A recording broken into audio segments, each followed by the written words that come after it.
Berlin. Reuters Senior members of German Chancellor Angela Merkel's Conservatives on Saturday rejected the vision for a United States of Europe put forward by the Social Democrats SPD, with whom they are hoping to form a governing coalition. Social Democratic Party SPD delegates vote to enter talks with Chancellor Angela Merkel's Conservatives on negotiating a government during an SPD party convention in Berlin, Germany, November 7, 2017.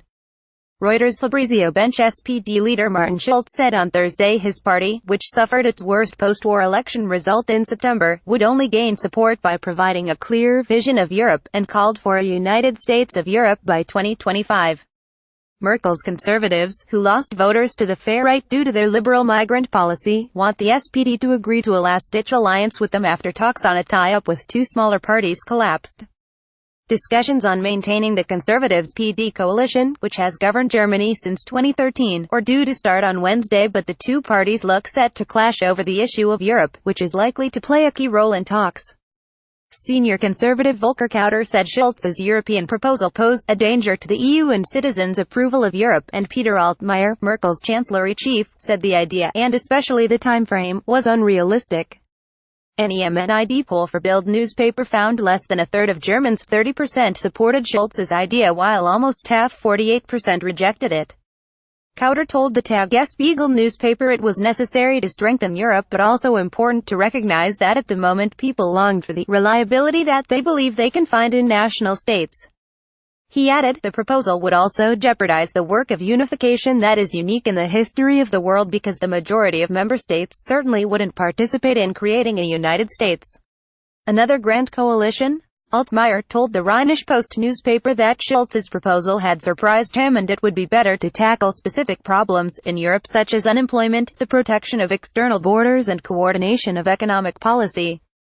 Discussion about whether Europe should be a federal state, confederation or a United States is one for academics and journalists, not for German foreign policy.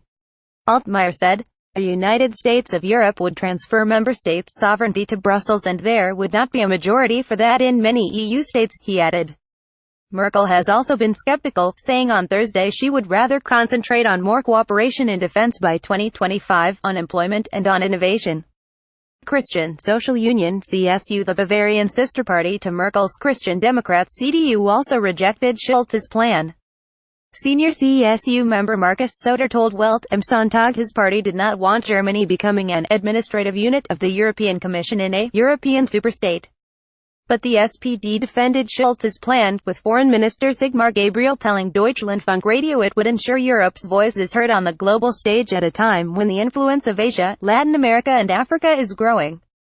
The SPD is stressing that the outcome of talks with the Conservatives is still open, but Schulz said on Saturday if the SPD had the chance to prevent old-age poverty, improve nursing care and affordable housing, it needed to take that opportunity. Other options are a Merkel minority government or new elections. The SPD has not ruled out either possibility, and newly elected SPD General Secretary Lars Klingbeil told Bild newspaper he would immediately start preparing for a possible election campaign. The SPD had initially planned to revamp itself in opposition after its poor election showing but agreed to talk to the Conservatives when other coalition talks collapsed. An EMNID poll showed 61% of Germans thought joining another grand coalition would weaken the SPD further.